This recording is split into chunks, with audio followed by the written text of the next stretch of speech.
مصليا أما بعد فأعوذ بالله من الشيطان الرجيم بسم الله الرحمن الرحيم وأما بنعمة ربك فحدث آمنت بالله صدق الله العظيم وصدق رسوله النبي الكريم صلوا على الحبيب الصلاة والسلام عليك يا سيدي يا رسول الله وعلى آلك وأصحابك يا سيدي يا شفيع المذنبين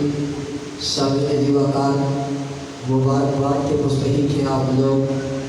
جو کریمہ کا علیہ الصلوۃ والسلام کے نام کے ساتھ موصوف اس ریلی کے اندر بھی شامل ہوئے، اور مبارکباد کے مستحق ہیں وہ انتظامیہ کے نوجوان جنہوں نے شبانہ روز محنت کر کے اس ریلی کو کامیاب بنایا، اور مبارکباد کے مستحق ہیں وہ سوچیں وہ فکریں جو اس کے پیچھے کار فرما تھی۔ میری مراد حضرت علامہ مولانا مفتی علی اصغر قادری صاحب اور ان کے برادر اصغر حضرت علامہ مولانا علی اصغر قادری صاحب سبھی نے وقار آئے مبارکہ تلاوت کی ہے۔ اللہ فرماتا ہے بس اپنے رب کی نعمتوں کا خوب چرچا کیا کرو۔ سبھی نے وقار بس علماء کرام موجود ہیں،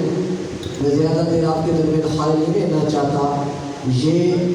جو ہم نماز جمعہ کے بعد یہاں سے نکلے، علاقے کا چکر لگایا اور واپس آئے، یہ بھی اللہ کی نعمتوں کے تذکرے کا ایک ذریعہ تھی۔ یہ گلیوں کے اندر آمد مصطفیٰ کے نعرے لگے، مرحبا مرحبا کی سنائیں بلند ہوئی، گویا کچھ شاکان مصطفیٰ صلی اللہ علیہ وسلم در و دیوار کو، گلی کوچوں کو، درختوں کو، شجر و حجر کو